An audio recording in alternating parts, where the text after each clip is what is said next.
Good morning, students. Last lecture we have studied the syllabus on plant morphology and anatomy. So, this lecture will start the first chapter in this course, Plant Morphology and Anatomy. The chapter is Introduction to Morphology. This is the first chapter in this semester of this course.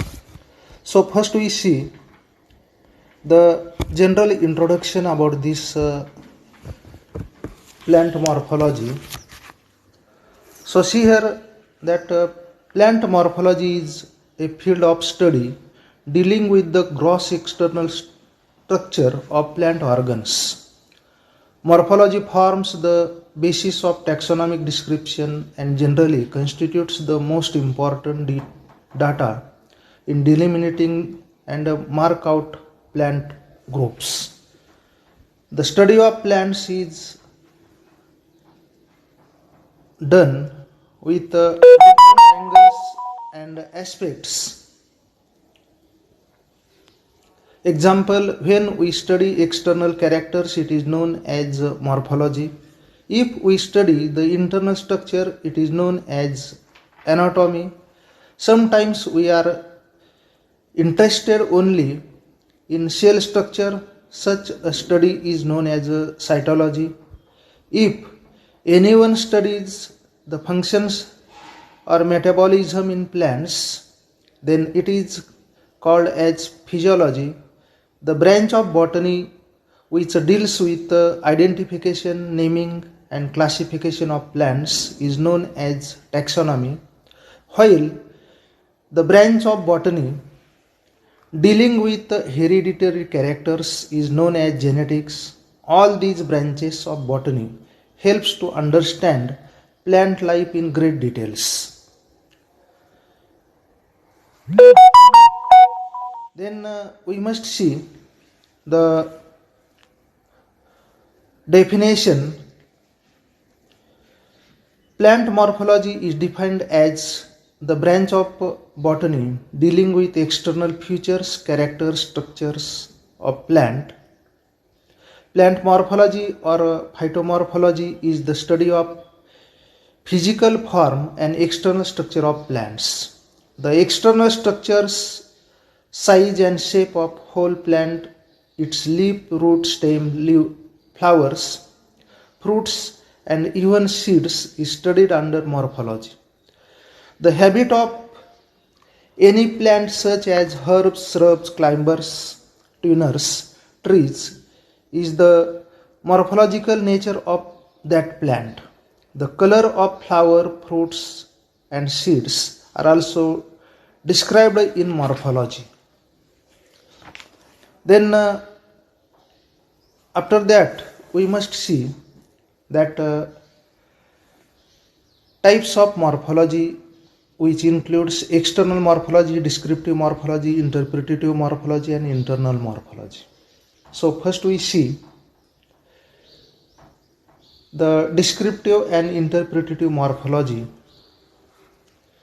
In descriptive morphology, it is the branch of biology that deals with the study of forms and structures of organisms without consideration of functions. In description morphology, the morphological characters or features of the plants are broadly described in morphological terms.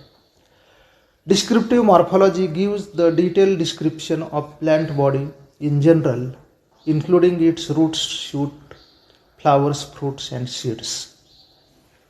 Minor details like scales, hairs, ornamentation, spines, colors, pigmentation, outgrowth, variation, pattern, spore structure and like that are also studied in descriptive morphology. Mostly general or very common description of plants without any quantification, comprises or any type of interpretation is given in descriptive morphology. Descriptive morphology includes morphology of vegetative as well as the reproductive structures. Reproductive morphology is more varied and still very specific to particular group of family. The detailed study of descriptive morphology of reproductive parts led to discovery of alternation of generations found in all plants. This is commonly observed in algae. The broad description of plant in nature or in open field is taken as field notes and is very helpful for taxonomists in classification and naming of plants. Descriptive morphology indicates the overall architecture of the plants. Then interpretative morphology. It is the study of morphological characters with interpretation of organs, origin, development, phylogeny, growth pattern, etc. On the basis of knowledge of interpretative morphology, plant origin and developments are analyzed, correlated, and interpreted and assigned to their taxonomic group. Example, that is particular species or variety or cultivars. The outcome of interpretative morphology is the indication of environmental or ecological conditions and physiological status of plants. The specific morphological variations are interpreted and analyzed to assume certain conclusions.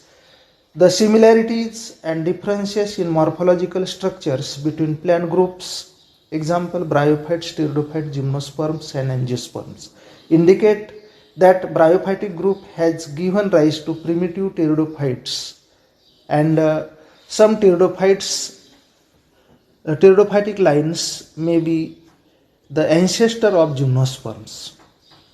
For instance, the morphological similarities between the gymnosperms groups such as reticulate venation in leaf, male and female flowers, anatomy in Netum helps us to interpret that angiosperms have evolved from Nattalian groups, which is known as proangiosperms. The morphology of collar in Ginkgo biloba ovule is interpreted in various ways by morphologists and concluded that the structure is very similar to one found in angiosperms.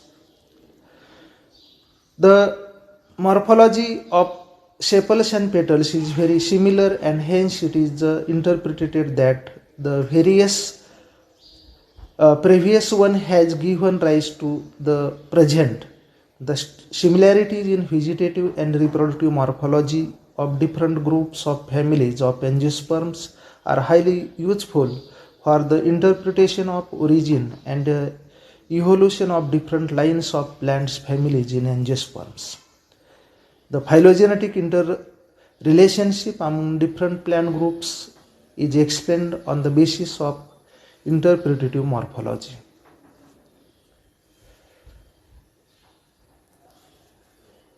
Then we must see the next point in next lecture. Thanks.